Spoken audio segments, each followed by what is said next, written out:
2022 was a big year for the Blitz format in Flesh and Blood. 1,220 skirmish events across 2 seasons, a handful of Blitz format callings and battle hardens, and even making its way into the World Championship. Not only did we see the first living legend hero in Blitz, but we also even saw Azalea, Levia, and Chane get themselves on the scoreboard. Today we're covering the best performing Blitz heroes of 2022 and then looking forward to 2023. A huge shout out to our channel members for supporting what we do here. If you want to get involved with the channel and the Dice Commando community, please consider joining as a channel member. Remember, these videos are only possible with your support. You can show that support with a like, a subscribe, and by leaving us a comment and sharing your feedback.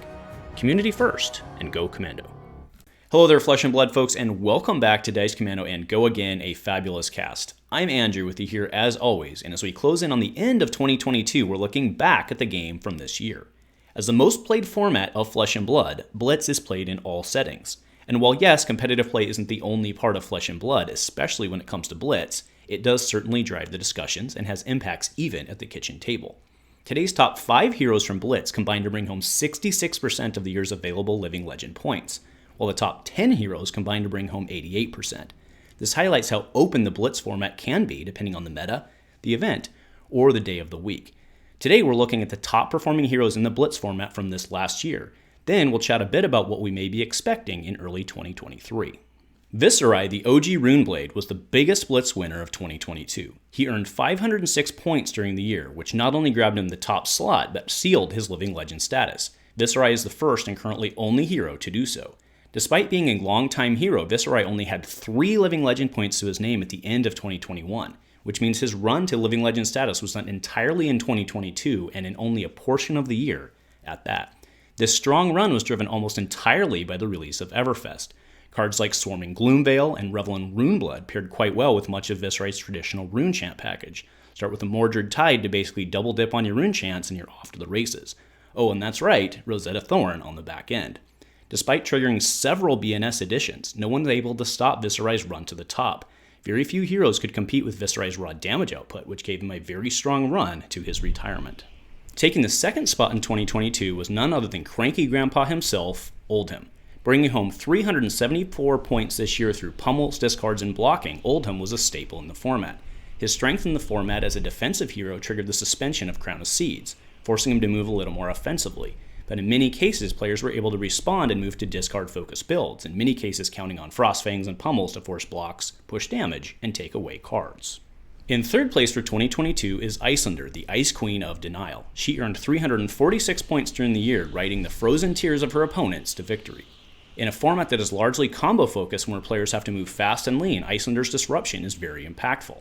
Furthermore, it's important to note that many of her points, aside from the 100 earned by Michael Hamilton at Worlds, were primarily earned on the more traditional Ice Arcane builds. Pushing 5 Arcane, then coming back the next turn to Disrupt and then Waning Moon, Iyslander plays very methodically and just keeps coming.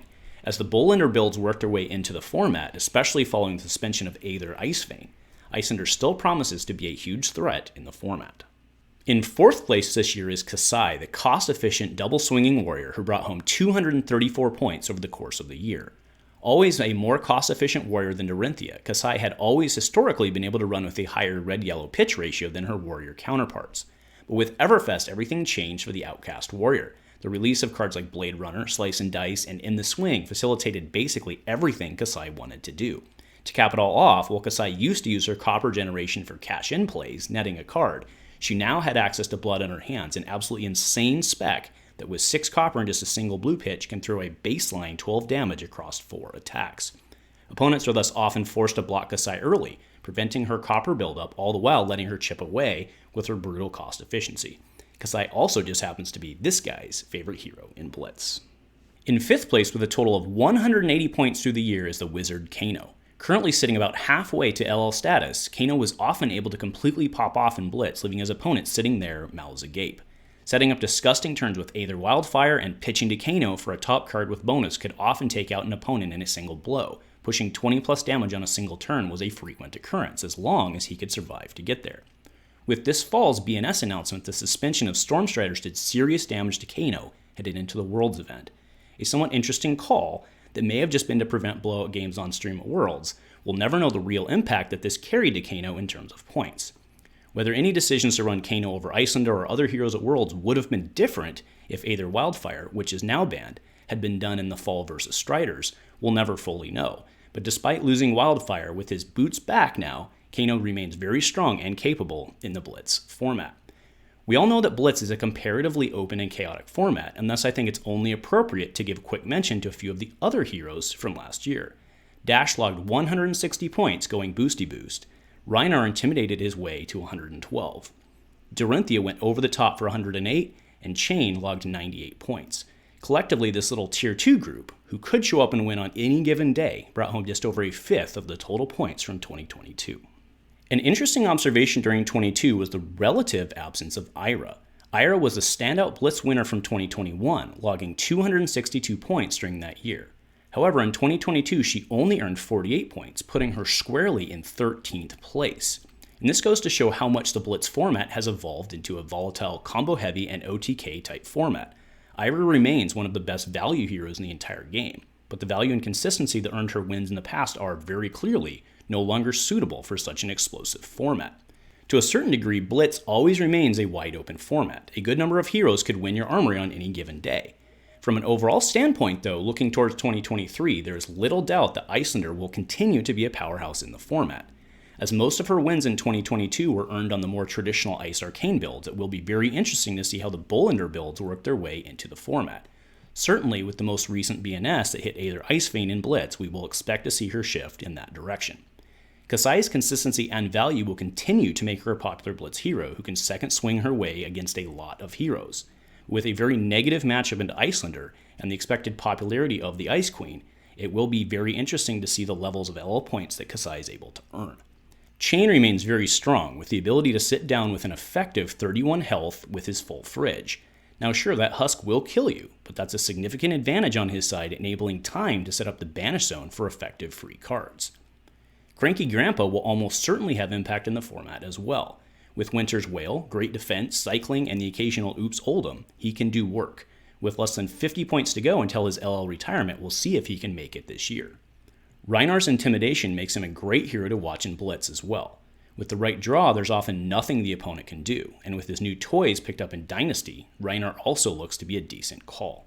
And of course, let's not forget about Boosty Boost Dash, who can threaten a massive amount of damage out of the gate. While always susceptible to fatigue, often that third turn with a Teclo Pounder can do enough damage to get into kill range. Combined with some of her new toys from Dynasty, Dash just may be able to push through what she needs. Last but certainly not least is Kano. While Wildfire is gone, he remains a very strong hero in Blitz who can sometimes just top deck you to death with very limited response. Blitz is an ideal format for the Burninator. Again, there are so many other heroes that can do quite well in Blitz on any given day, so let us know who you're going to be packing in that deck box. And of course, the drop of Outsiders due out in March will have certain impacts as well. Will Arachne finally get support to be competitive in Blitz? Will a new Azalea actually find her way on the top tables? Who knows, but it's something we need to look forward to. With 2022's success, it's certain that 2023 will be just as interesting and chaotic a year for Blitz. I'll see you folks on the tables. Thanks for joining me today, and go Commando.